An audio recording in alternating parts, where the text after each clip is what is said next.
ladies and gentlemen, here we are back at Honest to God. Wow, thanks for watching. Thanks for listening. I am not John Henry. I am Julian Saviano. Today is the Julian Show, as I was told to call it, but not really. You're listening to Honest to God on the Quest, Atlanta's Catholic Radio, and we've got a killer show. Today we've got Micah and Christy who are here, and they're going to talk about Christy's awesome apostolate and tell us about, what is it called again? Atlanta Angels. Atlanta Angels, yeah. So Christy is the executive director of Atlanta Angels. Super important job, way more important than mine is here, just sitting here talking on a microphone. And Micah, what is your connection to Atlanta Angels? Yes, I'm a program and development coordinator. And development coordinator. So we've got literally all the things that Atlanta Angels are right here in this studio. I'm shocked. I don't even know what to say. I'm speechless. I've always wanted to meet angels, and now I'm meeting two of them right here. To my left is producer Andy, who I've been told is not on camera and is not going to say anything, so it is all just me. So I might just be sitting here. I might look over to Andy, and he'll just give me this little wave, but he's not actually on camera, so I'll just kind of be talking. And if you're not listening on YouTube and you're listening on the radio, make sure you pull over your car and subscribe to us on YouTube so that you can rewatch this later in case you missed something and want to rewind it back, because you can't do that in radio. So we're going to jump right into it here. Christy, you and I actually go way back. We've realized today, actually, I found out a little bit before that you were coming. Then you walked in, you're like, oh my gosh, it's Julian. Had not seen me in 20 years. So tell us just a little bit about Angel Studios. I'm thinking of The Chosen, like we were just talking about. Atlanta Angels. Tell us just a tiny bit about what it actually is, other than Guardian Angels of Atlanta. That's all I'm thinking of. Atlanta Angels is a nonprofit that supports the foster care community, really basically, from a relational perspective. So we wrap support around foster families and provide mentoring for youth in foster care and build community among the whole foster care community through events and other kind of fun relational supports. Foster care. Wow. My parents were foster care parents, which you knew back in the day, have now remembered, like, oh yeah, that's right. Yeah, they did that. So for the Atlanta area, does that include the metro Atlanta area? Is it just Fulton County? Or where are we at? Metro Atlanta, we serve about a 10-county radius. 10-county radius, okay. And so it's everything from training. So we don't license or train foster parents. We don't place kids in foster care. We are really just an external community support organization. So once families are fostering or once kids are placed in foster care, then we come alongside and support them. What we know is that a lot of foster parents don't stay fostering very long. About half close their homes within the first year. And so what we want to do is see them stay long term, see kids stay in stable placement. So we come alongside and support. Okay. We'll probably definitely get into what is exactly that support means. So that's your kind of role as executive director, is overseeing everything, I'm sure, right? So Micah, what with Atlanta, I'm not going to struggle with that so much. Atlanta Angels. Let's get into a tiny bit. What are you doing there? Or actually, how do you see Atlanta Angels compared to what Christy said, to fill in a little bit of gaps of like what it means to you? Absolutely. So first, thank you for having us. I'm Micah, and I was formed in the foster care system and passed through 9 homes. And wow, for those who are not familiar with the system, I equate it to growing up in the care of strangers. So, those of you who have kids probably tell your parents, tell your children rather, don't talk to strangers. These are the very people these kids are relying on for food, shelter, their basic needs met. And oftentimes these kids have complex trauma. They're absolutely not in their family of origin. They're away from their routines, they're people that are supposed to be there and love and see them grow into the person God calls them to be. But, through circumstances, they're not able to. So that trauma is something that stays with you throughout life. And, a little bit about me. I had one person who really believed in me, and it was before I could believe in myself and change the trajectory of my life. So first in my biological family to graduate both high school and college. And, as I was discerning my vocation, I came across St. James 127, and yeah, I had to at least try to be that person for someone else. So Sure. yeah. And I guess we're getting into a little tiny bit of foreshadowing because we're going to cover your conversion story here in a few weeks. So make sure that you are listening in every Saturday so that you can catch Micah's conversion story. Or if you have not, as a reminder, make sure you subscribe to the YouTube so that you can make sure and hear this incredible conversion story, which is coming up in just a few weeks. Great. Thanks for that, Micah. Wow. Definitely an emotional story. And I can speak from my own experience of seeing foster children come in and out of our home. My parents were around the system, I think, for about 7 years until they eventually adopted my youngest sister. And we saw, I lost count how many kids came through our house, but we tried to provide as loving of an environment as we could. Right. And it was hard. Some children aren't receptive, and some children they're so damaged that they all that they want is food, and that's fine. It's like we get it. We're built for survival. So Christy, going into executive director realm, I want to dig into a little bit more. What does support mean? Are you literally showing up at foster parents' houses with a box of food? Are you bringing over Christmas presents? What exactly does that mean? We definitely do both of those things. So our mission is that we wrap support around the foster care community through intentional giving, relationship building, and mentorship. And the way I always kind of describe it is that the relationship building is at the core of that because it's the most important part of what we do. And intentional giving is just a conduit to building relationships, and mentorship can really only come out of a foundation of a solid relationship. And so we do provide practical support. That can be food. We do provide care packages. We do Christmas gifts for kids in care. We did 347 wish lists this past Christmas season. So a little bit of all of that, but again, the really core of our programs is long-term relational support. So they're matched for a year. It's really diving into relationship. And so that's what we say about the practical support is it is a conduit to building relationships. One thing that a lot of people know about kids in foster care, if they know nothing else, is that they move in trash bags, which absolutely is sad. And, kind of two ways I talk about that. One, I could move with my belongings in a trash bag and I'm okay. It doesn't change my identity. And for a kid in foster care, we could give them all Louis Vuitton luggage, and that alone is not going to change their identity, right? And so we can start with a suitcase. That's incredible. But to really, my vision is that every child would know that they're loved, valued, and worthy.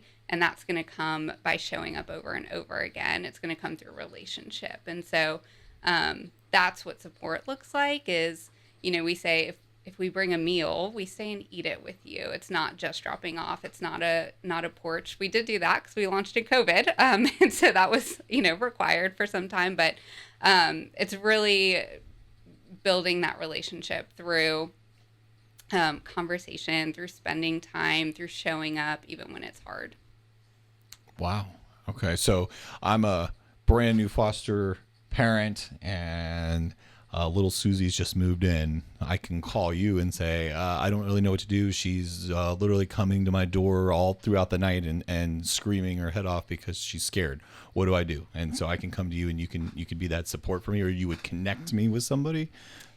Yeah, so the way our programs work, in our Love Box program, that's our wraparound support for foster families. And a program coordinator, like Micah, will onboard and train a volunteer and then connect a volunteer with a foster family. So we would do an intake first to understand, what are your needs? What are you looking for as foster parents, as a family as a whole?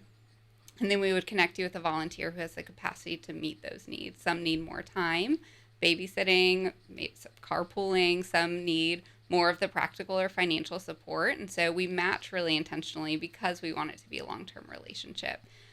So the program coordinator on our staff is going to continue to support, but the match as a whole and support the volunteer, but the person really leaning into that relationship is going to be the volunteer. So true community-based support. Okay. Okay. So, but Michael, what does the onboarding process look? So I wouldn't call Christy. I would call you. Yeah. Okay. So what questions would I expect to be asked? Absolutely. So there's two different onboarding processes that we do. So it's either if it's someone in the community wanting to be a volunteer in our Love Box or Dare to Dream program, we ask specific questions. We start with learning why they're wanting to support and kind of their heart behind that. It's very important. And then we lead into more questions about what does that support tangibly look like? What are they able to provide? And we also take geography into consideration, culture, faith, Sure. all the different things, age, what makes sense. And yeah, we try to get a whole and full picture so that on the flip side, when we do, let's say, a family's intake, we also ask them questions very similarly. It's what are you looking for that would be the most help in day to day?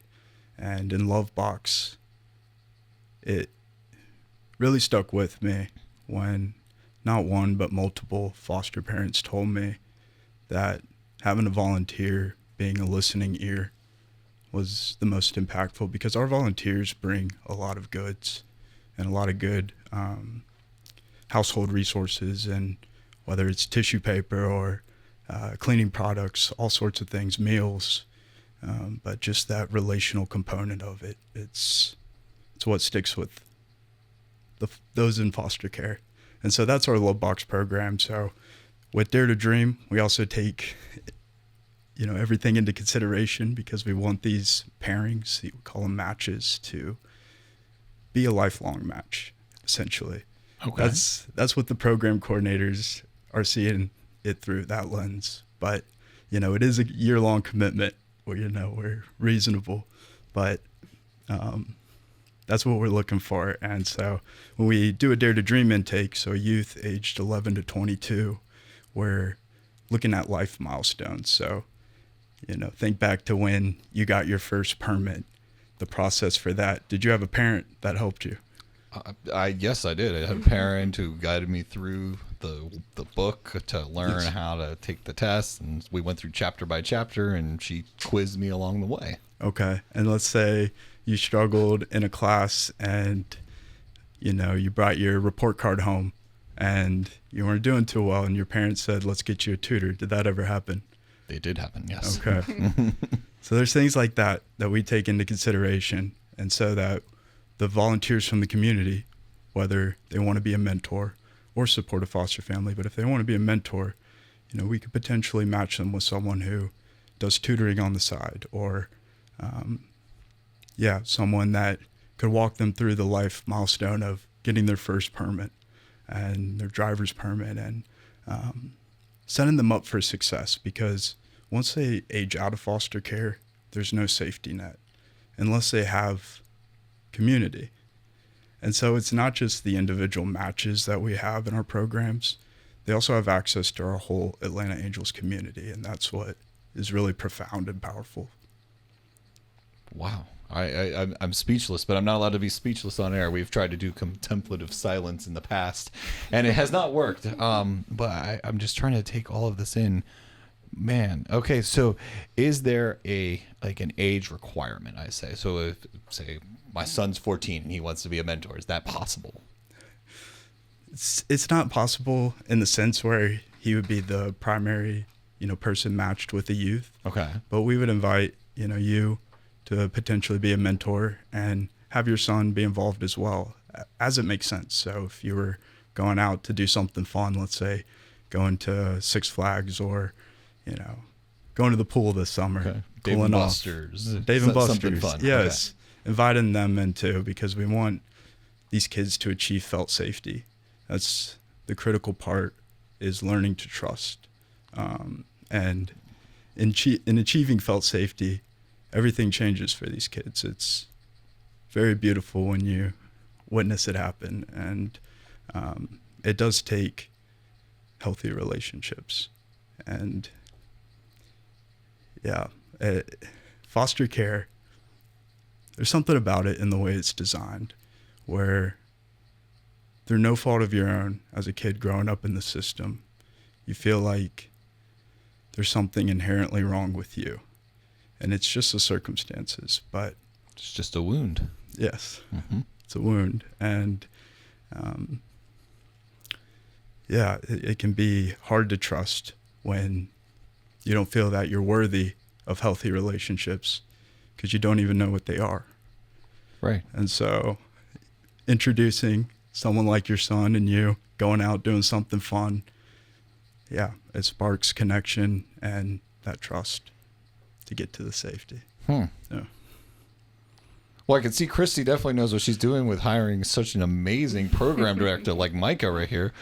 So Christy, how do you select somebody as awesome as Micah to be in such a role? I mean, how did you find this guy with such heart and passion? I mean, this is great. Yeah.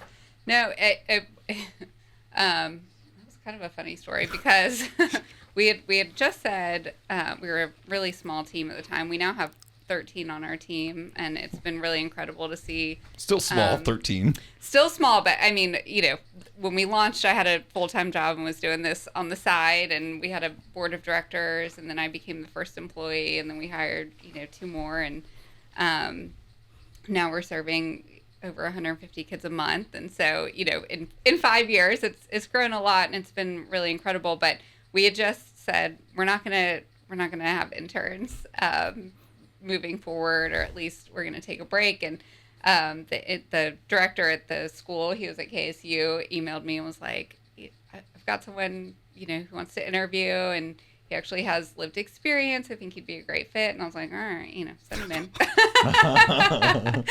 And And then it made sense. Yeah, it made sense, Wow. and Micah shared some of his story, and I was like, all right, listen. And we had, my staff was like, didn't we just, I was like, listen, we're gonna hire this one. And now here he is, and then we hired him on the team. And Yes. but anyone on our staff, the one thing that's unteachable is passion. And so Right. we hire for attitude, we can train skills. And so hiring people who are passionate and who are relationship minded are the most important things. And of course Micah checks those boxes for sure. Yeah. And many more. Clearly, and I'm going to keep teasing Micah's story because we want you guys to listen. I'm very interested in Micah's story. So I want all y'all tuned into that. Christy, where did your passion in all this come from? Because I know your background, which is not like this. You kind of had the more conventional background. So where does all this passion come from for you? Yeah, it's hard to say like where does it start, because it is, I think, really neat to go back and think about the way God kind of used so many pieces of my story. I'm an adoptive mom through foster care is the short version of it. I always had since being a teenager placed on my heart a desire for adoption. And James 1:27 is kind of the verse that we really leaned on a lot when we were launching Atlanta Angels. But I saw a gap, frankly, in the church, right? In the idea of pro-life, that we're really concerned about birth, and we're concerned about end of life issues. And there's this real gap for kids in foster care that are being lost to the system, and we're not doing much about it. I had a conversation with a good friend from college who called me as I was launching, saying that she and her husband were thinking about opening their home as foster parents, specifically to teens.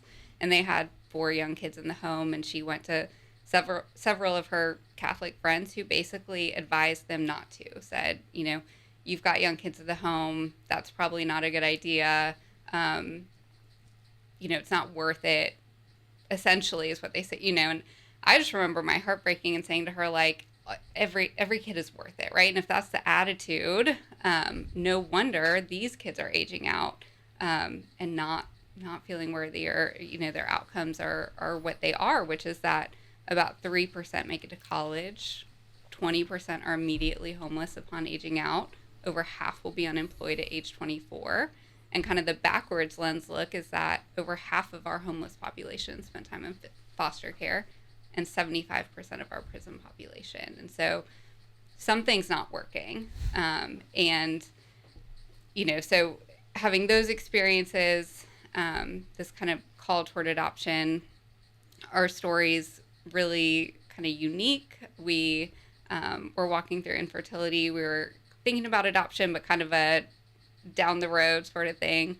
And my husband's sister, so my sister-in-law, had called him and essentially said that there was a little girl who had been born to his cousin who was in foster care that we learned of after 2 months. And so we kind of immediately reached out, and then it was a 9-month journey to bring her home. That was really, really challenging.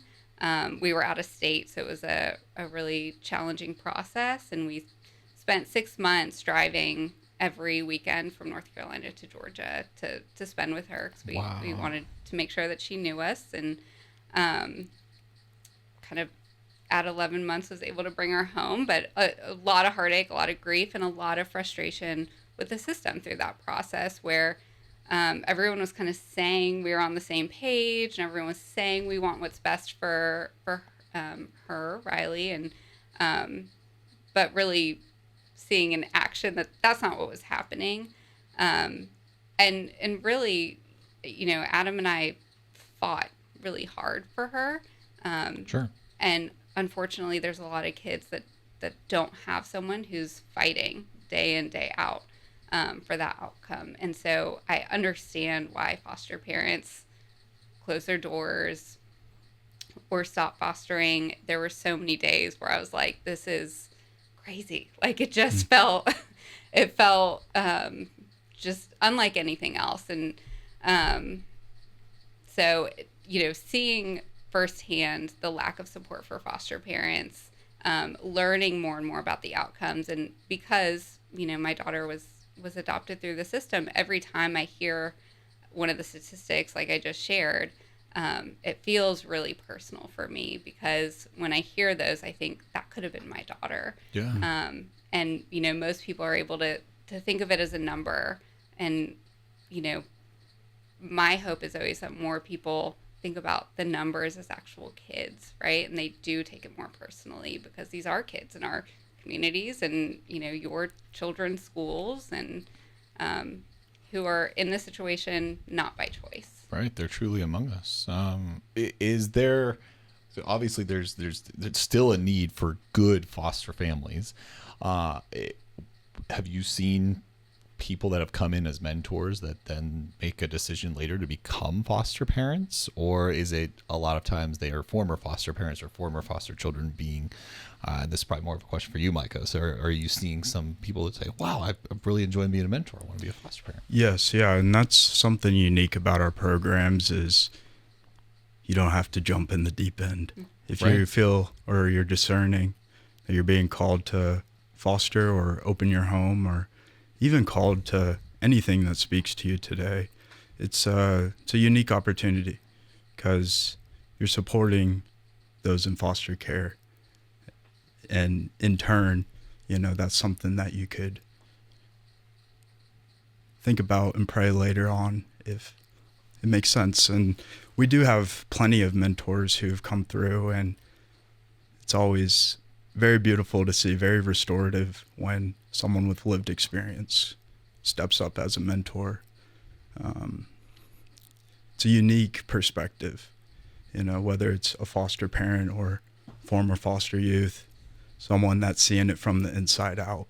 They really get it without having to say much. And that's been beautiful to see. But yes, we have plenty of mentors coming in, whether it's a couple wanting to support a love box family, and they're thinking, could we do this? Do we have the space, the resources, the energy, all the things, all the fears? And through those relationships, I think a lot of faith replaces that fear. 'Cause once you touch it, you can't leave. So Sure. Yeah. Well, I mean, something we say a lot is we don't believe everyone is called to foster or adopt, but everyone can do something. And I think what I love about our programs is it kind of removes the out, right? Like, oh, I don't have the space in my home. I can't, for whatever reason, I can't open my home and actually foster. So maybe I don't have to do anything, or I'm not being called to it. And we kind of say, no, actually, there's literally something everyone can do, from being a Love Box leader or a Dare to Dream mentor, to donating, to being a one-time volunteer in an event. It kind of removes that out that Okay. I think people have. So, the idea that it's that kind of all or nothing, like I either have to foster or adopt, or there's nothing I can do. There's so much, and so much that's really, truly transformative. I mean, our kids, we're seeing the statistics change through these programs.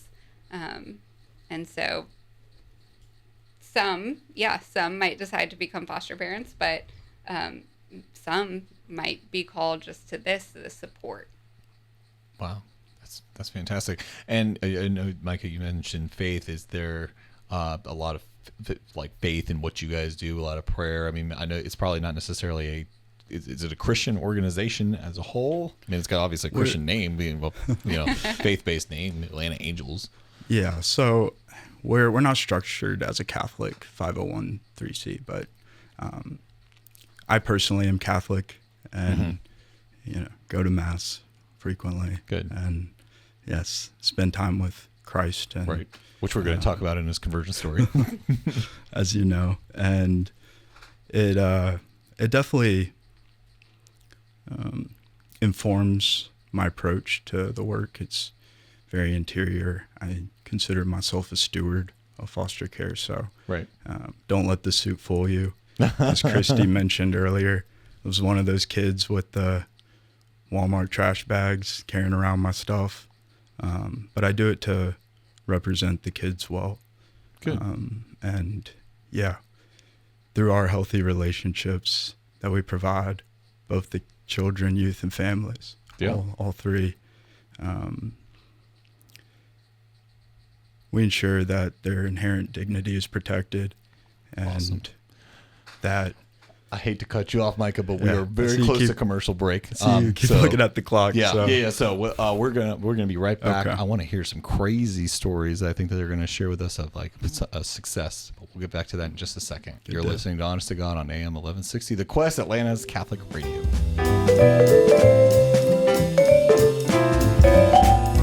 All right, ladies and gentlemen, we are back, and of course, as promised, we're going to get into some cool stories. But we were going to read this off the air, but I thought, hey, this would be much better if we read it on the air and on video. So Christy is actually going to read James 1:27 because we've talked so much about it. So I'm going to throw it right over to Christy right now. So James 1:27 says, "Religion that is pure and undefiled before God the Father is this: to care for orphans and widows in their affliction, and to keep oneself unstained by the world." So we are literally commanded in the Bible, that's written, to take care of the orphans and what was the other part of it? Widows. And widows of the world. That's what we're called to do. So very simple. So if you're listening, we're going to get into how you can help at the end. So make sure you stay tuned. But first, what I'm really interested in is, have you had just a story that was so heartfelt, so just wow, that you can share and are willing to share here on the air? And maybe you guys could each have a story, or you guys want to work together on a story. How do you want to do that? Christy, I saw you nod. I saw you nod too, Michael. I mean, I have a few. I'd love to share about the Jocelyn's, and I'll Okay. start, and then you could share about their adoption, maybe. That's perfect. Micah Yeah. became their program coordinator, but they were, and I have their permission to share their story. Oh, you so have your permission? Oh, fantastic. Okay.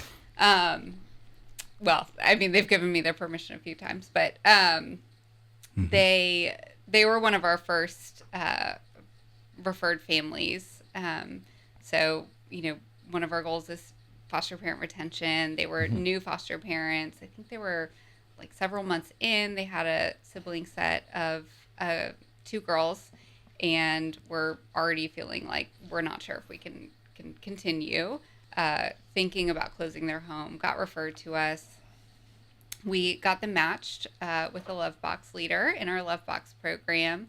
They ended up being matched right at a year, and at the end of their year, those girls were reunified, and they were actually 2 out of a sibling set of 10 that were, put into to different homes. And not only did they not close their home, when they were reunified, all of the other siblings, so the 8 other siblings in the home, their placements had been disrupted. So they had moved while they were in care, except for these 2 girls. They were the only 2 in a home supported by Love Box, only 2 that were in a stable placement for the whole year. Their home stayed open. They took in another sibling set, and now 3 years later. Yeah. So their daughter Millie was adopted, and it was a long road to get there. There were a lot of just trials and ups and downs, and things that are all too common within the system. But they attribute keeping their home open to the support of the Atlanta Angels, and for that I'm just forever grateful. And they were actually the first foster family I had met when I was an intern. So went over to their house, and their daughter Millie, she put her superhero cape on me and covered me in stickers, and it was on the outside it just looked like just kid playing, messing around, but Which looking is back, beautiful. It is, yeah. And looking back, it was seeing trust take root, and for not only Millie, their daughter, but the parents too. Throughout the next couple years, we had frequent. They invited me over for dinner many times, and trust me, I always appreciated that. Being fresh out of college, so it's just beautiful conversations, learning from one another. Their volunteers that have supported them throughout the years have brought over different games for Millie, and different activities to promote creative expression and things along that line. And just yesterday, we had an event. We were at the Atlanta Zoo, and I was sitting with my colleague, and Millie comes up from behind and screams, "Boo!" at me. Try to scare me, and it was just good to be able to see them go around and look at the animals. But the most powerful thing that I think was said yesterday is, let's all get a picture. Millie is ours now, and that's it's forever. It's forever. Taking in a daughter, and she's still young, doing fantastic in school now. She was struggling, but all because of the community. And her teachers are phenomenal, and their Love Box leader Kim is just such a blessing for them. They exude joy every time they talk about her, and it's beautiful. So wow, I love that. So I know you mentioned before that there's events. So yesterday there was an event at the zoo. What other kind of events are you guys hosting throughout the year? So we have a couple of signature events that we do every year. We do a back to school event. I think this is what really made you want to work with us. Yes. Right? Yeah. So for back to school, we do school supplies. What I love about our giving or any type of support we provide is that it's intentional. So we don't decide what supplies the kids want or need. We set it up so that they can shop and they can pick the colors that they want, and all the things. And we provide a gift card for them to pick out a new pair of shoes for back to school, so that they get to kick off the new school year, pun intended, well. But those kinds of intentionality, I think, is what really makes what we do unique. So back to school is a big one. Holidays another big one, where we do our wish list, but we distribute them at movie events. So we rent out movie theaters, bring our families. And that last year we did Zootopia 2. It was out at the time, and usually I'm working the whole time, but it was actually the day of my daughter's birthday. So we sat in the movie at the and watched, and the theater was full, and as it finished, nobody like got up and immediately left. Kids got up and started dancing, and they're watching, and I just got to like turn around and look around me at the 100 people and all these kids that were just smiling and laughing and dancing and just being kids, and how cool it was that they got to be in community together. And a cool thing about that is, these kids, sometimes they get to see their siblings that are in a different home at our events, or they get to see, people that they've just like, not their biological siblings, but kids that they've been in foster homes with, or, friends, and they get to see their volunteers, and they're in environments, the foster parents are in environments where they feel comfortable with their kids who might struggle to sit through a movie, and they have volunteers to help. And, so it's just a really sweet time to provide community. And one of the families that I just love dearly, they always say that it feels like family when they come to our events, and so that's a really cool part about it. But those are our two main ones.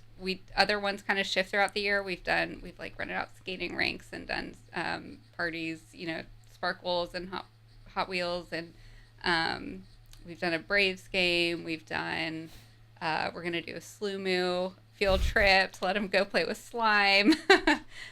We've done just kind of an outdoor like spring fling style. Yeah. We actually did one at the parking lot of St. Anne's and just did a big spring fling style kind of outing. So love to do things to celebrate them and provide that kind of community all throughout the year. Right. And, I of course know that the children in foster care are oftentimes from very low income households. So they're probably trying things that they've never even experienced before. Going to the movies, the Braves game, that's not necessarily a rich kid's adventure, but it's certainly a low income child doesn't have the opportunity to do anything like that. So that's just awesome.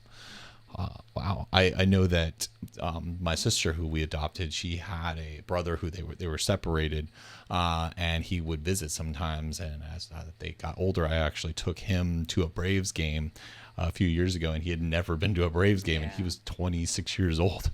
I know we had a good time. And I still keep in touch with him from time to time. Yeah. But wow, that's so good what you guys are doing over there.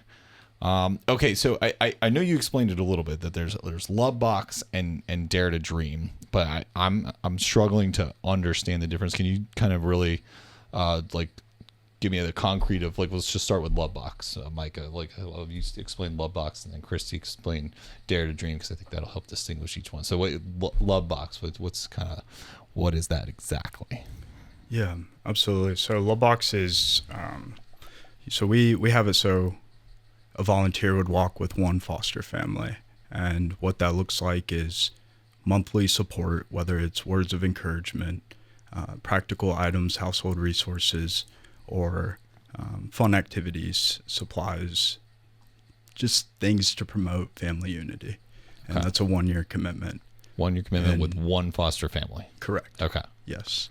And now volunteers could do it in a group. If you want to get to group together from your church and support a foster family, makes it easy. And so a Knights of Columbus could adopt a foster family in theory.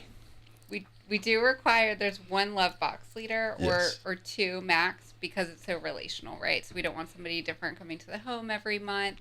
So if there's a group, there may be supporting with the practical items or the. I see. Okay. Yeah, someone. Yes, maybe pays for a month's box, but the same person brings it over. Okay. If that makes sense. That tracks. And then Dare to Dream, that's for youth ages 11 to 22. And the mentor would help them pursue whatever it is their dream is. So okay. Yes. All right. So that's more of the mentor one-on-one, right. whereas the milestones okay. Love Box is whole family support Yeah. for fostering or kinship families. Correct. And it is a little hard to describe because it's different match to match and month to month, right? We really are leaning into what is that family's needs. We're not telling all our Love Box leaders do this September. So we're not putting right? Love Box in a box. Exactly. Got it. So we are a local chapter of a national organization. Our original founder and CEO of Austin Angels, she just started walking alongside a foster family. There was a family with a few teens in the home, and they started really pouring into them, showing up, tutoring, spending time with them. And because there were a few teen boys in the home, they would bring a big, it was the box subscription with a bunch of snacks. Oh. And so she would bring that over every month. And the foster mom opened the door one day and said, "Oh, Susan's here with our love box." So that's where it gets its name. Mm-hmm. I think it's a little bit misleading because it's really not about the box. It may or may not include the care package every month, but it is relational, and it's showing up. I always like to point out, a really beautiful way that a love box leader can support is court. It's just something that people who haven't been in or through the system understand. Okay. But I remember our first time going to court when they gave us 8 a.m. as our court time. I'm like, okay, so we got called in at 2:30 p.m., right? I didn't know we were going to be sitting there for 7 hours. If we had other kids in the home, they might need care. It was emotional. We went to court one time being told we might get to bring her home, and then we're told we didn't. You might leave court in a lot of grief. You just, those are hard times. And so having someone in your life who understands, right, because we've trained them on foster care, yeah, and reaches out and even just says, hey, how was court today? That alone might mean so much, right? And so those are some of the ways that a love box leader can support. It is a great opportunity for a family. So you mentioned your son before, and Micah had kind of talked about this. I was a love box leader for 2 years. And we were matched with a family who had kids my daughter's age. So most months were really like a play date, but it was babysitting for the parent. Right? The parents would leave. I'd come over. My daughter would come with me. The kids would play. So it gave them a break. It let them have relationship. We do a fun activity. So it is a great opportunity for families. The mentoring is the one-on-one. So that's one-on-one relationship geared toward really helping to fill some of those gaps that we see for youth in foster care. Okay. Do you know off the top of your head which? I know you said 10 counties. Can you name them off the top of your head? Because we have listeners around the world. We have listeners, I think, in Australia, right, and India. Yeah.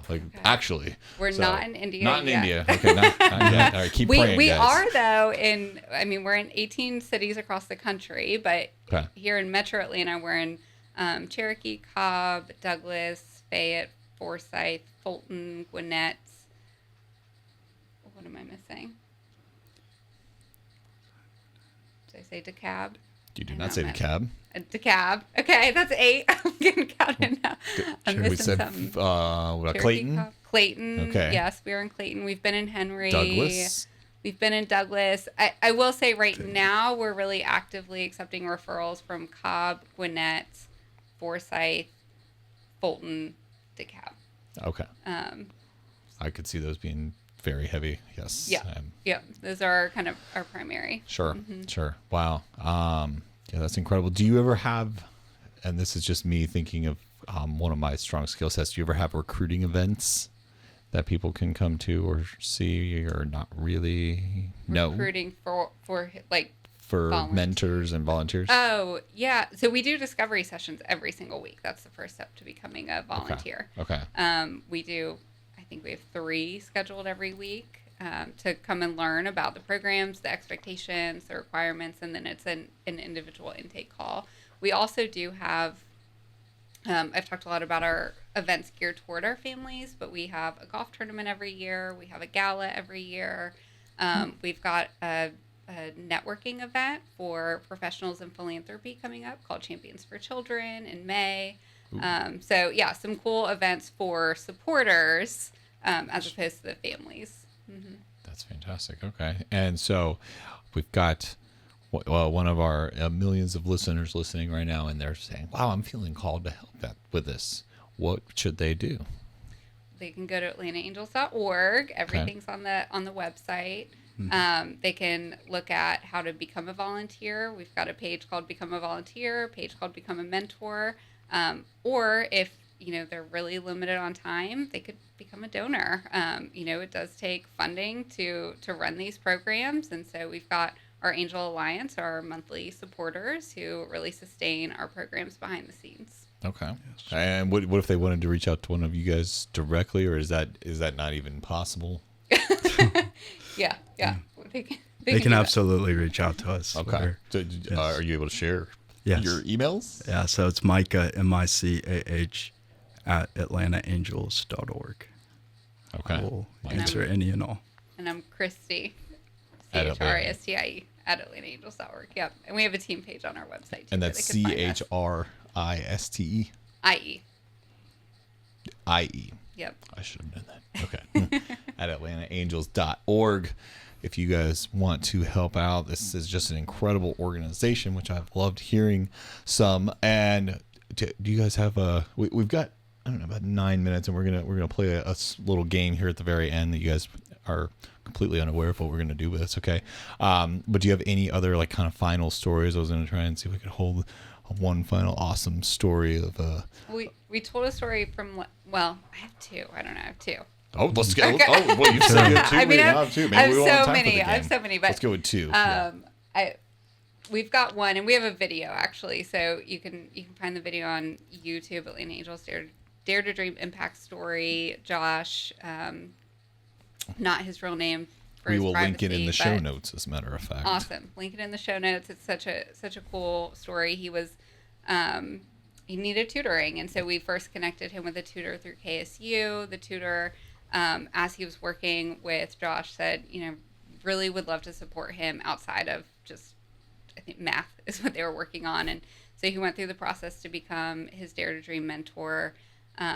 Josh has several siblings. I don't know the exact number right now, but in working with Emmanuel, his mentor became the first person in his biological family to graduate from high school, and all of his siblings got to come, and he actually put his cap and gown on each one so they could really feel what that felt like and know that that's possible for them too. And the same month that he graduated from high school, his mentor graduated from college. They got to celebrate those graduations together, and it's just really sweet to see, the power of that relationship. And in the video, he says, like that's when he saw that being possible for him, right? Is having someone who is going through it and who is telling him and speaking into him, like, you can do this too. Because he didn't have that example before. So that story I love in Dare to Dream. Another one I really love in Love Box is actually very similar to the one we told, where they were new to Georgia. They had moved from California, and so really had no community or family or support here. It was during COVID. They were like, we're not accepting placements right now, basically. And a caseworker kept asking and was like, we've got nowhere else for these kids to go. Can you take them as an emergency placement? Like, I think they originally said one night. And they were like, sure. And she's like, and they brought all their bags. And we're like, this is not one night, right? 4 years later, those kids are adopted in their home. So they got, we got to support them with a ton of Christmas gifts. We got them matched in the Love Box program. We also have a video actually of them, and it's really sweet to see Daryl, the dad. He says, when she first left, I almost cried because it just was such a perfect match. The volunteer was also from California. Like, they were both Ravens fans. And so that's really sweet to see. But what was really cool was, after having launched, one story that I tell a lot that really stuck out to me from our experience was going to court. And because we were family of Riley, a lot of us were there, and the judge actually asked all of Riley's family to stand. And when we did, we all stood up, and then he said, I just want to point out that for most of the kids in and out of my courtroom, there aren't 2 rows of family or relatives here. And, so I just want to point out how lucky Riley is. And I just remember my heart breaking and thinking, like, that's not lucky. That's just what every child deserves. Yeah. And so that's, something that motivates me, is that it won't be considered lucky for kids to have a bunch of champions there for them. And that wasn't actually a story I had told when we were kind of launching or early on. And we had our first foster parent council meeting where several of our foster parents came together, and they just started all telling the stories of how, like, the Atlanta Angel support had impacted them. And this family shared that when they adopted their kids, they said when we went to court for the adoption, there were so many people there because of our Atlanta Angels support that the judge pointed out all the people that were there. And I was like, oh, like full circle. That was, that was one of the dreams that I had that I had never really shared. Yeah. So that family's really dear to me, and seeing how, the support has made an impact for them. And now they're pursuing an adoption of a third child in their home. Praise God. Wow. Thank you so much for sharing that. I worked in the court system in Georgia here for a few years. I worked for 5 different judges, and I know that most days were not really great days, but the really great days were the days that there was an adoption in there. And there was a few times that we would see 2 or more rows, but rarely we would. You may see grandparents in there on days, but yeah, when you saw a full courtroom, it was just like, wow, this is gonna be a really, really good impact. Yeah, I understand. And so that was one story. Right? That was 2. That was 2. I told 2. I told Josh. I was quick. We are going to play a little game. This is called Popsicle Sticks. We have time. We're going to give you 2 each. I will start. You have no idea what these say. I have no idea what these say. They've been made and changed over and over again. So I'll start with just one, and then we'll go around, and we'll see if we have time for both. So just pick your favorite when it comes to you. We'll start with me. Would you rather be really hairy or completely bald? Wow. I actually started out completely bald, as all of my children have. So it seems that we pay it early, because my dad is pushing 70 and still has a full head of hair, which I guess I would rather be really hairy than completely bald, because you can cut and shave hair. So that would be me. It'd be really hairy. Yeah. Nice. All right, Micah. All right. Would you rather sell all of your possessions or sell one of your organs? Well, I don't think Christ calls me to sell one of my organs, maybe, but he definitely said to sell all of your possessions, so I probably would do that. Yeah. Very good. Okay. Love that. Christy. Would you rather be insanely short or insanely tall? I am short.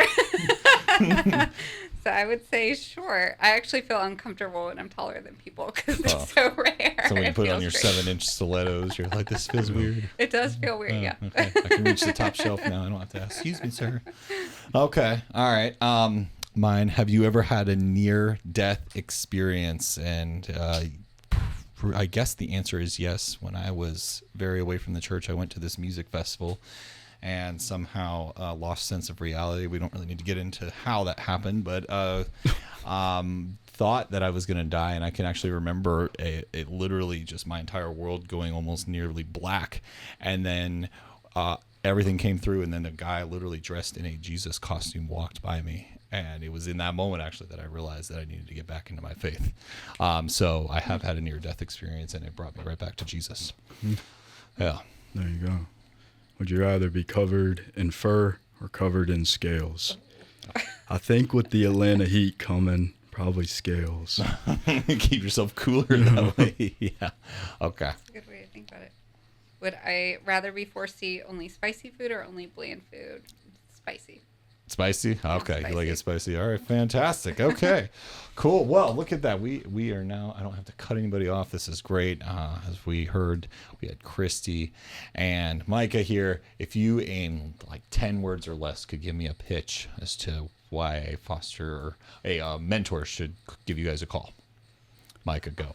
Absolutely. Well, if you made it this far, discern with humility, serve with steadiness, and stand with children in foster care. Boom. And that is why he was hired into this job. That's why Christy knows what she's doing. And those at AtlantaAngels.org are looking for your support in any way that they can. If you've been listening, make sure that you go and check them out. We're going to have links all down in the show notes if you're on YouTube. If you're not, make sure you get on YouTube, like and subscribe, because we are growing. We're trying to reach more people and build people closer to Christ, especially some of the most vulnerable here in Atlanta and around the world. I am Julian, not John Henry, with Honest to God. You're listening to The Quest, Atlanta Catholic Radio. Thanks for being here.